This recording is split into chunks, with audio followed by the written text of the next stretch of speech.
In Central America, there are all kinds of human needs. There are all kinds of needs within the church. With 90% of national pastors having no biblical training, the church in Central America needs discipleship. So, in 1998, a ministry was developed by Dr. Jim Wilson called Institutos Bíblicos de América Central, better known as Ibac. This ministry began as a strategic endeavor by one U.S. church to train pastors who would then equip and disciple their congregation. Yeah, I think Ibac has a significant impact on the local church in two realms. First, the local church here in Central America, and right now we also have a presence in South America. So I think the Latin American church is impacted when we equip the leaders of that church. So we open our doors when we teach our courses to the senior pastor and leaders from within that church that the senior pastor identifies and brings with him.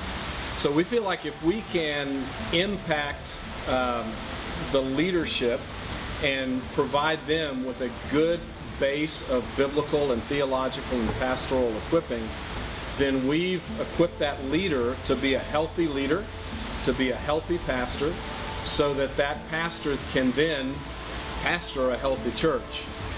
But I feel like Ibac also has a significant impact on the health of the U.S. church, because everything that we do is done in conjunction with U.S. churches who partner and adopt a Bible Institute in a particular location here in Central America.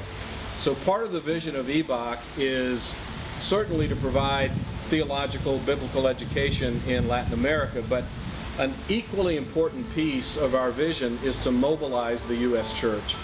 And what we want to mobilize is we want to mobilize personnel, but we also want to mobilize economic resources, because Latin America just doesn't have the resources. Most of these pastors don't have the money to isolate themselves for 2, 3, 4 years, come away from their family and concentrate on getting an education. So we bring the education to them.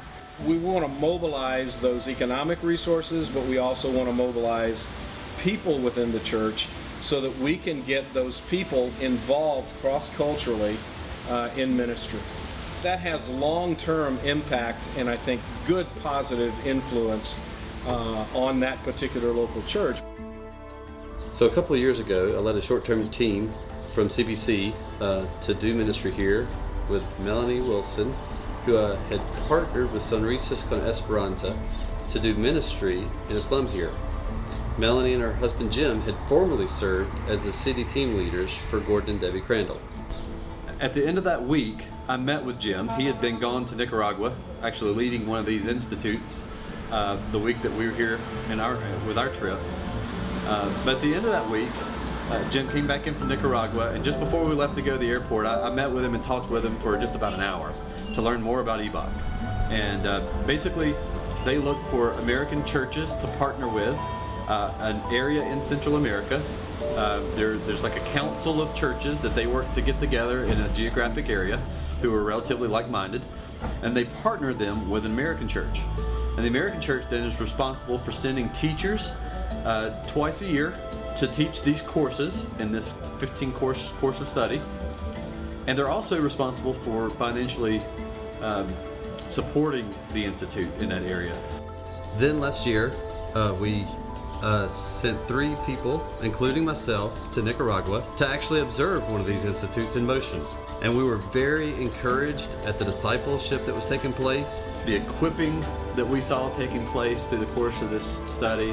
We talked to some of the Nicaraguan pastors and ministry leaders there, and they testified strongly about the impact that Ibac had in their lives and in their ministry. Not only is Ibac committed to mobilizing the North American church to disciple and equip national pastors in Central America, but Ibac is also committed to mobilizing national pastors to take Ibac to neighboring countries. Something that's incredibly exciting to me is we actually have a Costa Rican church that has adopted a Bible Institute in Panama. So, I mean, that's just incredible that a Latin American church with very little resources has said, we want to be involved in missions, and they are mobilizing their 2 pastors 2 times a year to go to Panama, and they're footing their own bill. Bolivia has a need, a very big need, to be able to train pastors overall and leaders. Out of 10 pastors, there are only 2 that have received an education that has to do with theology or academics. The other ones are just pastors that read and study the Bible on their own time, that have a full-time job, and their understanding of the Word of God is very basic. So that is really what motivates us in our prayer to God, that Ibac will be able to reach Bolivia to be able to train pastors.